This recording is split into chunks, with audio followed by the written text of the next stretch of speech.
जिस मंदिर के छांव में आज लाखों श्रद्धालु सिर झुकाते हैं, उसी मंदिर के पत्थरों में हजारों वर्ष का इतिहास सोया है। भगवान शंकर आए, माँ पार्वती को अपनी अर्धांगिनी तत्पति स्वीकार किया। जैसे जैसे चल रहे हैं वैसे वैसे हमें स्वर्ग दिख रहे हैं। पांडवों को मोक्ष की प्राप्ति इसी धाम से प्राप्त हुई है। हवा थम जाती है, सांसें ठहर जाती हैं और मन किसी अज्ञात शांति में डूबने लगता है। यह कोई आम सफर नहीं, यह एक यात्रा है आत्मा से शिव तक की।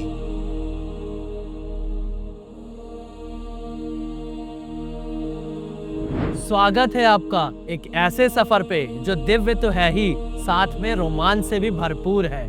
इस सफर की शुरुआत होती है देवभूमि हरिद्वार से।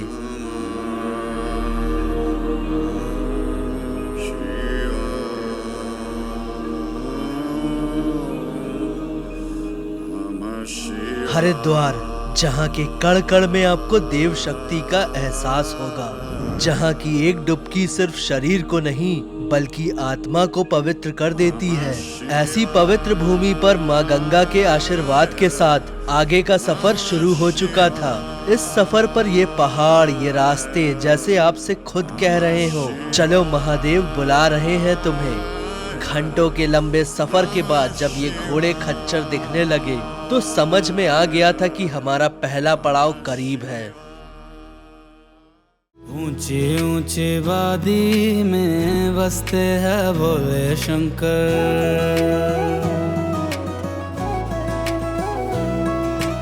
ऊंचे ऊंचे वादी में बसते हैं भोले शंकर।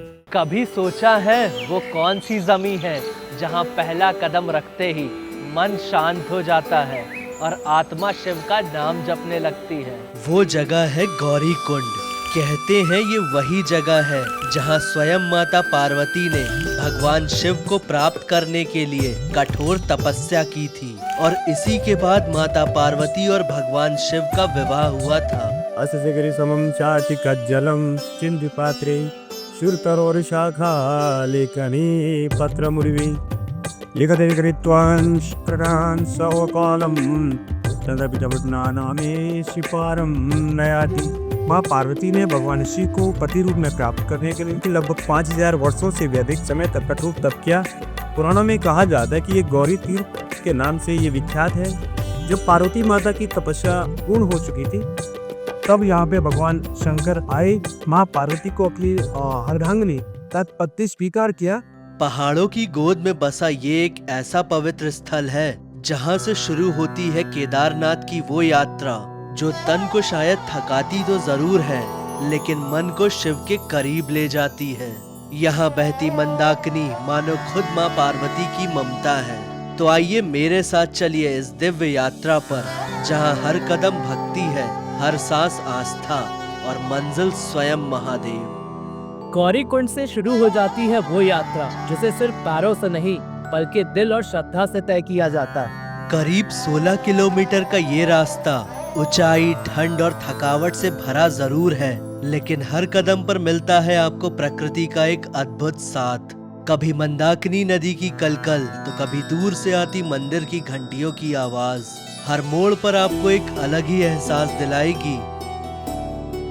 बाबा केदारनाथ की ये यात्रा के दौरान सबसे पहले हम पहुंचते हैं चीरबासा भैरव मंदिर। कहा जाता है कि जब महाभारत के बाद पांडव भगवान शिव की खोज में निकले थे तब महादेव के आदेश पर भैरव बाबा इसी जगह पहाड़ बनकर खड़े हो गए थे और फिर पांडवों ने यहाँ भैरव बाबा की पूजा की और द्रौपदी ने साड़ी का अंश फाड़कर यहाँ चढ़ाया, तब वो यहाँ से आगे जा पाए।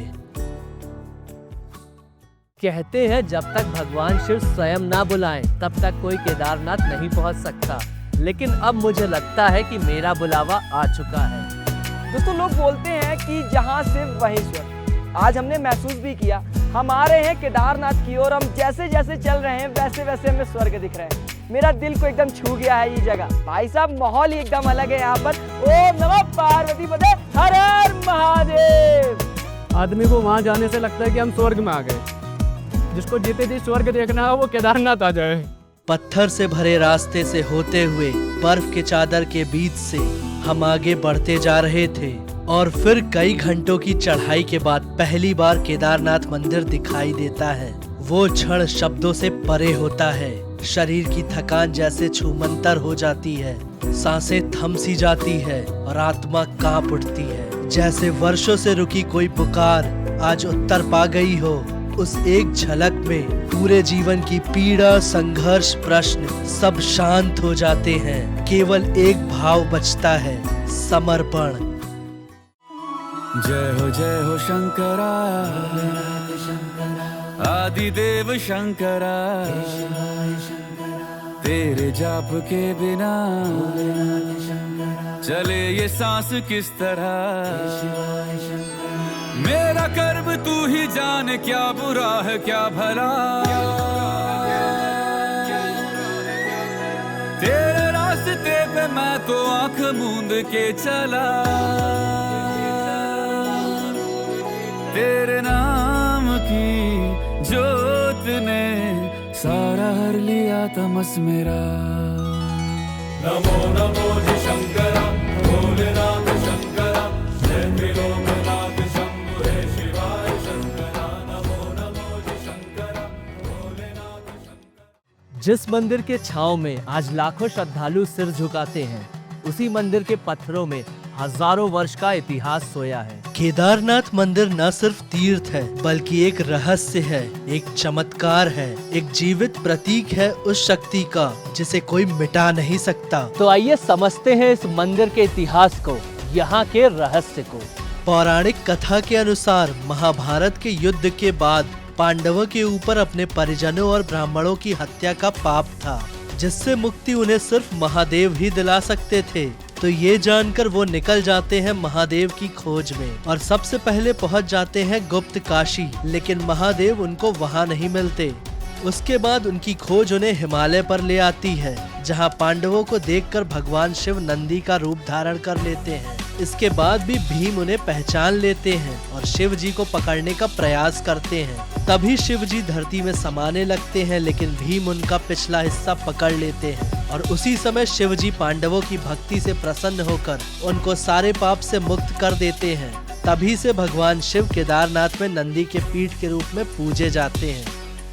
केदारनाथ को लेकर एक और कथा प्रचलित है। शिव पुराण के मुताबिक बद्रीवन में भगवान विष्णु के अवतार नर नारायण भगवान शिव का पार्थिव शिवलिंग बनाकर उनकी पूजा करते थे। कहते हैं नर नारायण की घोर तपस्या से प्रसन्न होकर भगवान शिव ने उनको दर्शन दिया और उनके वरदान स्वरूप केदारनाथ में एक ज्योतिर्लिंग के रूप में विराजमान हुए। केदारलिंगम चौदारलिंगम श्रीशूलपाणि भवदुःखभाजं केदारपीठे सुरपूजितात्मं केदारनाथं शिरसां नमामि केदारनाथं मनसा स्मरामि कंठे यस्य विराजते हि गरलं गंगाजलं शिरसे वामांगे गिरिराजराजतनया जाया भवानी स्थिता नंदी स्कंदिगणादिनाथ सहिता केदारनाथ प्रभो केदारंचल सतो सततं कुर्या सदा मंगलम मंगलम भगवान शंभो मंगलम वृषभध्वज मंगलम पुंडरीकाक्षाय मंगलाय तनोरी।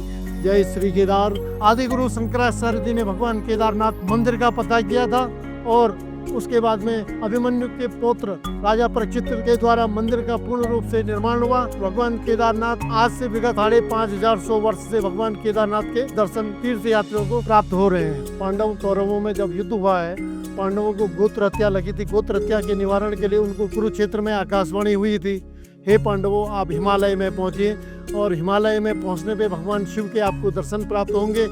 तब से पांडवों के द्वारा भगवान केदारनाथ में यहाँ भगवान शंकर ने महेश के रूप में भगवान को दर्शन दिए हैं और उस समय के बाद से आज तक बाबा केदारनाथ में सारे तीर्थ यात्रियों को यहाँ दर्शन प्राप्त होते हैं। पांडवों को मोक्ष की प्राप्ति इसी धाम से प्राप्त हुई है। ये है बाबा केदारनाथ की डोली यात्रा। कहा जाता है कि केदारनाथ की डोली में भगवान शिव की जीवंत उपस्थिति होती है। केदारनाथ धाम सर्दियों में बर्फ से ढक जाता है और वहाँ रहना संभव नहीं होता। ऐसे में भगवान केदारनाथ की उत्सव डोली को ऊखीमठ स्थित ओंकारेश्वर मंदिर में लाया जाता है और फिर वैशाख के महीने में ये डोली फिर से केदारनाथ धाम पहुँचती है। जब ये डोली यात्रा ऊखीमठ से शुरू होती है तो ये कोई आम यात्रा नहीं होती, यह शिव की अपने धाम वापसी की यात्रा होती है, जहां भक्त, पंडा समाज, पुरोहित और पूरे गांव के लोग भक्ति के साथ भगवान को उनके असली स्थान तक पहुंचाते हैं। कहते हैं कि जब डोली यात्रा के अंतिम मोड़ पर पहुंचती है और केदारनाथ मंदिर की पहली झलक दिखाई देती है, तो डोली स्वतः भारी हो जाती है और वह संकेत होता है कि भगवान शिव स्वयं अपनी भूमि को देख रहे हैं। केदारनाथ 2013 आपदा के बारे में आप जानते तो होंगे ही। ऐसे महाप्रलय में एक चमत्कार हुआ था।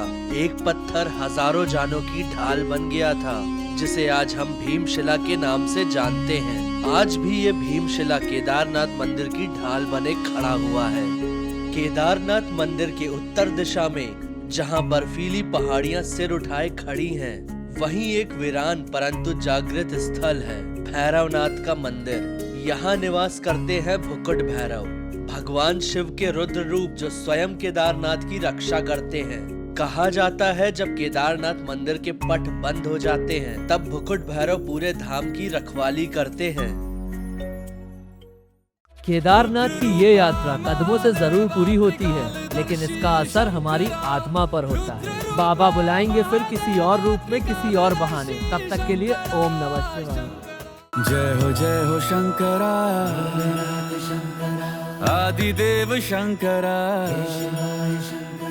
तेरे जाप के बिना चले ये सांस किस तरह।